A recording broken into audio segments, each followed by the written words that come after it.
저희들이 이제 레위기를 지금 읽고 있는데요. 다들 잘 읽고 계시죠?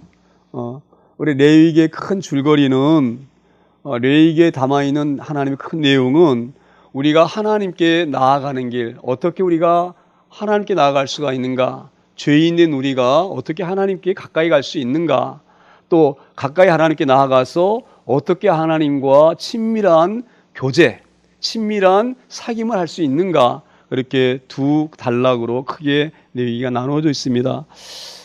가장 먼저 아담이 죄를 범한 후에 하나님께 나아가는 길이 언제였었지요? 우리가 잘 보면 창세기 3장에 보면은요, 아담과 하와가 선악과를 따먹고 범죄한 후로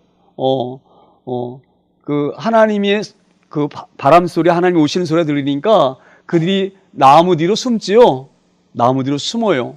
그때 하나님이 아담을 부르십니다. 아담아, 아담아 이렇게 부르니까 아담이 뭐라고 답변을 하느냐면요, 하나님, 제가 벗었으므로 두려워서 숨었나이다, 이렇게 말해요. 내가 벗었으므로 두려워서. 벗었으면 부끄러워야 되겠죠? 우리 형편을 보면은 벗으면 부끄럽잖아요. 그렇죠? 그러면 말씀이 하나님, 제가 벗었으므로 부끄러워서 숨었나이다, 이렇게 얘기를 해야 되는데, 하나님, 제가 벗었으므로 두려워서 숨었나이다. 이 말씀은 어떤 의미가 있느냐면요, 하나님, 제가 하나님의 말씀을 거역한 큰 죄를 범하였는데, 이 죄를 범하면 하나님은 반드시 죽는다고 말씀하셨습니다. 근데 내가 이 죽는 죄를 범했습니다. 그래서 내가 하나님 앞에 나서면 저는 죽습니다. 죽는 게 두렵습니다, 이 말이에요. 이 의미를 잘 깨닫기를 소망합니다. 하나님 말씀대로 살지 않는 자는 반드시 죽습니다. 중요한 부분이에요. 늘 하나님이 강단에서 말씀을 선포하고 이렇게 살아라, 하나님 말씀 선포하시는 겁니다. 종의 입술을 통하는 거지만 하나님 명령하시는 거예요, 하나님이. 그런데 지금 아담이 하나님 말씀대로 안 살고 있는 거, 그렇죠? 반드시 죽는다고 했는데도 불구하고 선악과 인을 따먹었다, 이 말이에요. 하나님 말 무시했죠? 내가 주인. 내가 내 마음대로 사는 건 내 마음대로. 왜 내 마음대로 사는 거야, 내 마음대로. 이거 죄입니다. 반드시 죽습니다. 자기 멋대로 사는 사람은 반드시 죽습니다. 그래서 내가 벗었으므로, 이 말은 내가 큰 죄를 범하였기 때문에 하나님 앞에 대면하면 저는 그 자리에서 죽습니다. 그게 두려워서 제가 안 죽으려고 나무 뒤에 숨었습니다. 하나님께서 그렇게 말씀하시죠.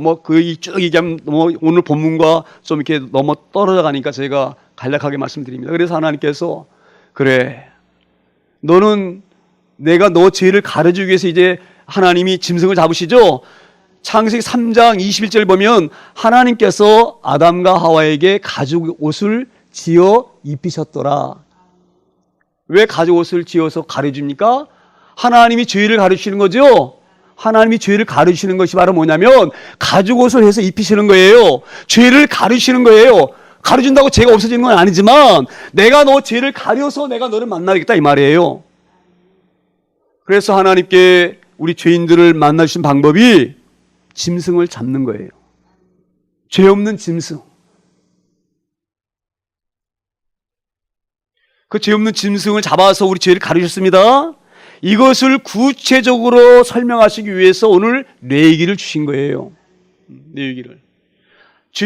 짐승을 어떻게 잡아야 되느냐, 어떤 죄 지었을 때는 어떻게 너희가 나와야 되느냐, 이것을 자세하게 해석해 준 책이 바로 뭐냐면 레위기예요, 레위기.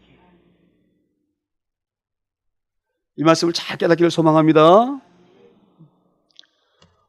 오늘 만일 평민의 한 사람이 여호와의 계명 중 하나라도 부지 중에 범하여 허물이 있었는데, 평민은 우리 개인 말하죠. 평범한 사람들, 평범한 백성들, 우리 개인이 여호와의 계명 중 하나라도 부지 중에 범하였다, 부지 중에 죄를 범하였다, 부지중이라는 건 뭐예요? 내가 깨닫지 못하는 사이에 죄를 진 거예요. 내가 깨닫지 못했는데 알고 보니까 죄라 이 말이에요. 그러면 여기에서 지금 범한 죄가 어떤 죄입니까?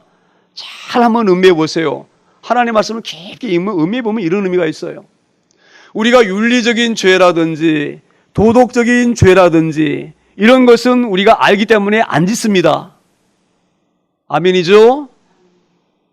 하나님의 백성이 내가 살인은 죄인 줄 아는데 살인할 수 있습니까? 못하죠? 못하는 거예요. 그러니까 지금 여기서 부지중의 죄를 범하였다라고 하는 이 말씀 바로 뭐냐면 윤리적인 죄라든지 도덕적인 죄를 언급하는 것이 아니에요. 부지중의 죄를 졌다.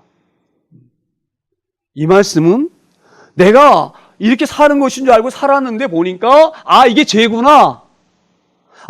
하나님이 이렇게 말씀하셨는데 말씀대로 살아야 되는데 이것을 모르고 내가 살았구나. 신뢰로 들면 자기가 자주 드는 예입니다.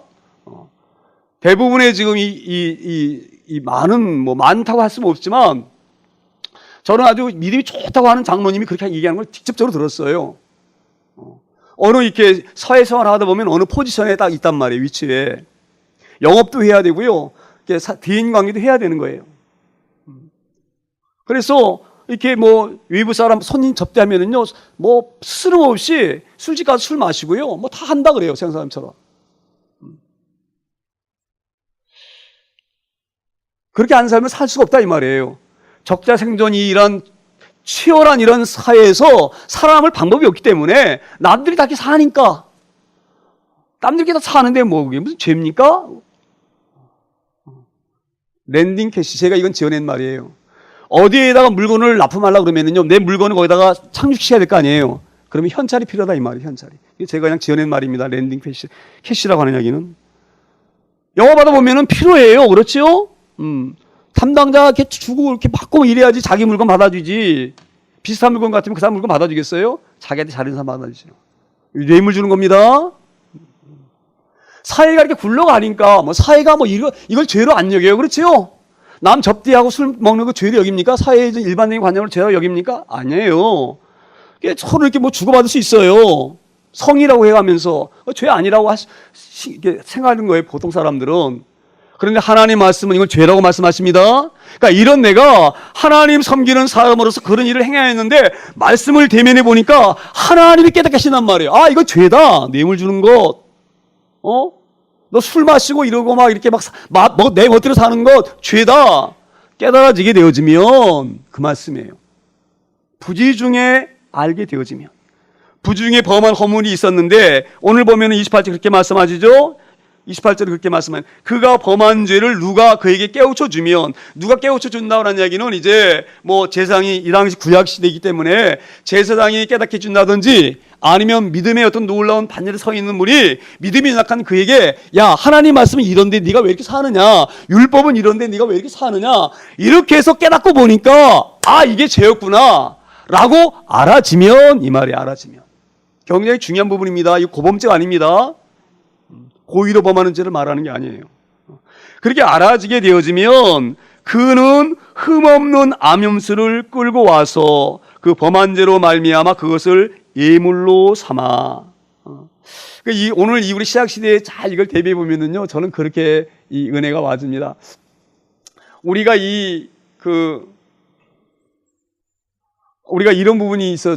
우리가 죄를 범할 때요, 하나님이 깨닫게 하실 때도 있어요. 이게 성령 하나님께 깨닫게 하신 줄 믿습니다. 성령님은 늘 우리를 성결케 하시기 위해서 우리를 함께 내주하시고 인도하시고 그래 하십니다. 그래서 내가 범죄인 줄 알게 되어지면은요, 즉각적으로 회개해야 됩니다. 회개는 그냥 되어지는 건 절대 아닙니다. 회개는 성령께서 역사하셔야지만이 회개가 되어지고요, 하나님 앞에 눈물로 기도하는 거예요. 하나님의 은혜인 줄 믿습니다. 하나님이 그를 사랑하지 않으면 내버려 두는 거예요. 너 그래 멋대로 살아라. 네 멋대로 살아. 이거를 신학적인 용어로 유기한다 그렇게 말씀합니다. 하나님이 내버려 두는 것 천벌입니다.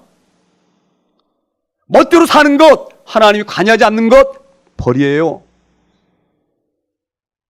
깨닫게 해주는 게 은혜인 줄 믿습니다. 깨닫게 해주니까 이거 예물을 가지고 하나님 앞에 죄의 용사로 나오는 거예요. 이게 은혜예요. 이게 은혜예요. 하나님의 그 귀한 은혜인 줄 믿습니다. 그래서 이 문을 가지고 오늘 보면 29절에 나옵니다.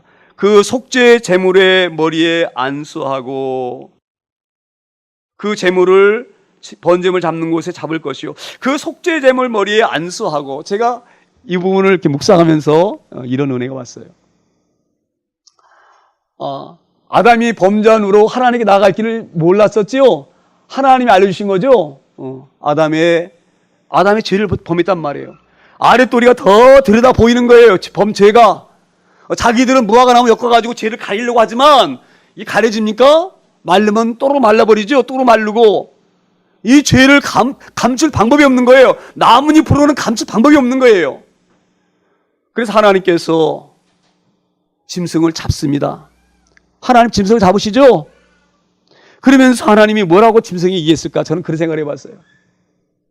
하나님께서 저 아담의 죄 때문에 한 동물을 잡아 죽여야지만이 가죽을 벗겨내는데, 그 동물에게 우리 하나님 그렇게 말씀하셨을 것 같아요. 미안하다. 하와가 죄를 범했는데 저 죄를 가리기 위해서 네가 죽어야 되겠다.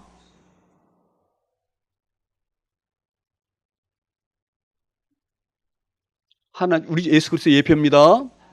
하나님이 우리 주님이 그렇게 말씀하는 거예요. 저 인간들의 죄 때문에 네가 죽어야 되겠다.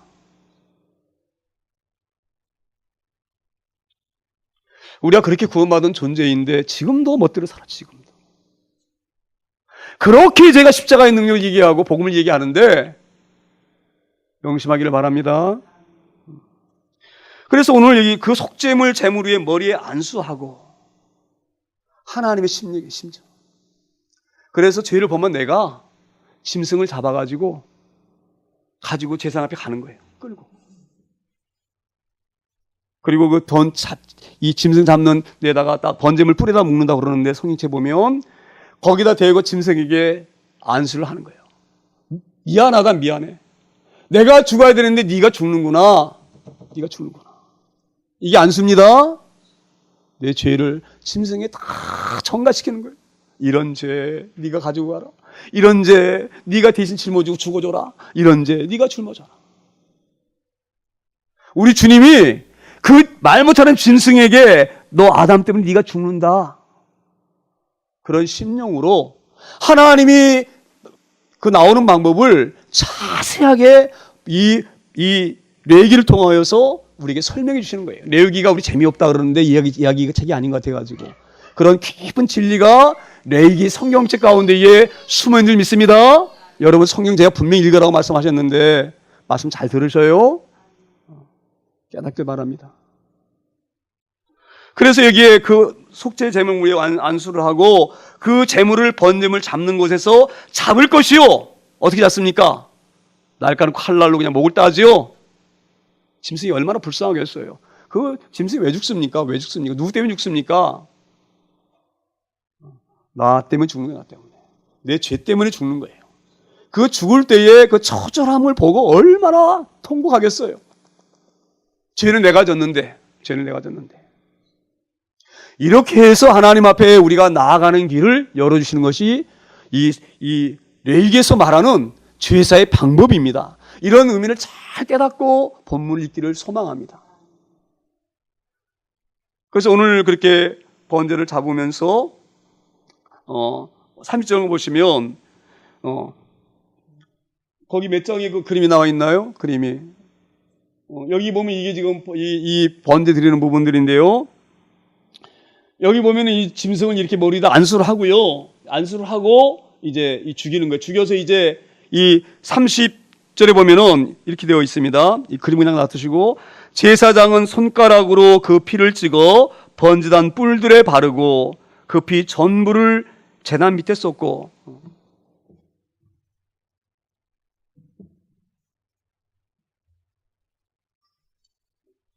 여기 보시면 이렇게 뻘겋게 보이죠? 여기가 제단 뿔들이에요. 이 번제단 뿔 네 군데, 하나, 둘, 셋, 네, 이게 제단 뿔입니다.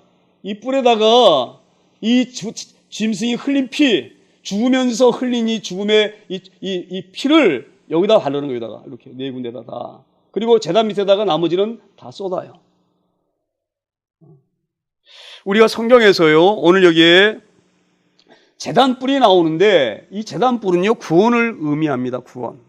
제단뿔. 그래서 우리가 이제 앞으로 들어가다 보면 신명기, 민수기, 여호수아 이렇게 들어가게 되면 도피성이라고 하는 이제 제도가 나와요. 도피성. 도피한다, 도망간다 이 말이에요. 도망가서 피한다. 이게 도피성이에요. 왜 도피성을 하나님이 그런 제도를 만드셨느냐면요, 불의 중에 살인을 할 수가 있어요. 그 성경책에는 이렇게 설명이 되어 있습니다. 내가 나무를 할 때 도끼로 나무를 찍는데 도끼자루에서 도끼가 빠져가지고 빠진 것이 남을 머리를 때려가지고 이 사람 죽었어요. 고의로 죽은 게 아니죠. 부지 중에 살인을 한 거예요. 부지 중에 사람을 내가 죽였어요. 나무 하다가. 그러면 그 죽은 사람 형제라든지 부모가 가만히 있겠습니까? 이 구약에서는 살인한 자는 반드시 죽이게 되어 있습니다. 반드시 죽는 거예요. 그런데 일부러 죽은 게 아니죠. 부지 중에 죽였죠. 그렇기 때문에 하나님께서 그러한 사람들을 살리기 위해서 이 요단강 동편에 도피성 3개 만들어 놓으시고 요단강 서쪽으로 도피성 3개를 만드십니다. 그래서 그렇게 자기가 부지 중에 살인죄를 범하였으면 빨리 도망가야 되는 거예요. 도망가서 어디 가느냐? 도피성 가가지고 제단뿔을 잡는 거예요. 그러면 누구도 그 사람을 끌어낼 수가 없어요. 누구도 그 사람을 죽일 수가 없는 거예요. 바로 이 제단뿔이 뭐를 말하냐면 구원을 말하는 구원. 살리는 걸 말하는 것. 죽을 죄를 졌지만 저 뿔을 잡으면 사는 거예요. 저 뿔에다가 짐승의 피를 바르고 그 말씀이에요. 그래서 여기 보면은 이제 3장 말씀으로 한번 돌아갑니다. 제사장은 손가락으로 그 피를 찍어 번제단 뿔들에 바르고 이 뭐예요? 하나님 이 짐승이 나 때문에 죽었습니다. 그리고 구원의 뿔에다가 이 피를 바르면서 나는 이제 하나님께서 구원하십니다. 이걸 의미하는 거예요. 짐승이 피를 바르고 그리고 나서 이제 제사장이 그 죄를 범한 그 사람의 죄를 사하면 31절에 뭐라고 나와 있습니까? 그 모든 기름을 화목제물에 기름을 떼어낸 것 같이 떼어낸 제단 위에서 불살라 여호와께 향기롭게 할지니 제사장이 그를 위하여 속죄한 즉 그가 뭐를 받는다고요? 사함을 받는다. 왜 사함을 받습니까? 우리가 여기 보면 속죄제물이라고 우리가 말씀이 나오는데 속죄제물이란 뭐예요? 속한다 이 말이에요. 갚아준다 이 말이에요. 누가? 짐승이 대신해서 내 죄를 갚아주고 그 갚아준 죄를 누가 최종적으로 확인해 주느냐? 대제사장이 확인해 주는 거예요. 제가 언젠가도 말씀을 드렸지만 짐승의 피도 사람의 죄를 일시적으로 사하는 권세가 있습니다. 그런데 하나님의 이 땅에 보내신 예수 그리스도의 보혈의 피는 우리의 죄를 완벽하게 가르치고 사해 주시는 거예요. 오늘 그런 은혜가 우리 가운데 있어지기를 소망합니다. 오늘 여기 성찬 예식에서 우리가 이 잔을 받는 것도 주의 피를 받는 겁니다. 짐승의 피가 아닙니다. 주의 피로 우리가 온전하게 성결해지는 거예요. 오늘 2월 한 달 동안도 우리가 매달 첫 주에 이 성찬 예식을 하는데 그냥 우리가 예사로 참여하지 마시고요. 그런 귀한 의미로 참여하기를 소망합니다. 오늘도 이 잔을 받으면서 하나님 짐승의 피로도 우리를 용서하셨사온데 내가 주님의 보혈의 피를 마십니다. 이런 귀한 의미로 마시기를 소망합니다. 그래서 이런 번제를 계속적으로 천몇백 년 동안 이스라엘 백성들에게 보이신 것은 나중에 장차 오실 메시아의 피가 어떤 권세를 갖는지 어떻게 너희의 죄를 용서하는지 십자가가 너희를 어떻게 용서하는지 이것을 깨닫게 하시려고 이 귀한 레위기를 저희들에게 있게 하신 줄 믿습니다. 오늘 우리 레위기를 읽으면서 그런 귀한 은혜로 레위기는 우리가 하나님께 나아가는 길과 하나님과 교제하기 위해서 우리에게 알려주시는 그 방법을 알려주시는 귀한 책이다. 이렇게 잘 주제를 잡고 말씀을 묵상하면서 깊게 있게 레위기를 잘 마치기를 소망합니다. 그래서 크신 은혜를 우리가 소유해서 2월 한 달 동안은 반드시 아셔야 됩니다. 내 멋대로 살면 안 됩니다. 내 멋대로 살면 반드시 죽습니다. 제가 계속 강조해 드리는데 멋대로 살면 반드시 죽습니다. 어떻게 살아야 됩니까? 하나님 말씀대로 살아야 되는 거예요. 그래서 우리가 올 한해 말씀을 보라고 내가 강하게 강조하는 것입니다. 말씀을 우리가 붙잡지 못하면 이 험악한 세상의 풍랑에 견딜 재간이 없어요. 견딜 재간이 없습니다. 세상이 얼마나 사악한지 몰라요. 명심하기를 바랍니다. 영적으로 말씀으로 무장되지 아니하면 우리는 죽습니다. 그냥 살상 못 사는 차원이 아니에요. 죽어요, 죽어. 이것을 잘 명심하길 바랍니다. 그래서 우리가 올 한 해에 승리하는, 영적으로 육적으로 승리할 수 있는 그런 귀한 초대교회 교우들과 종이 되어지기를 축원합니다.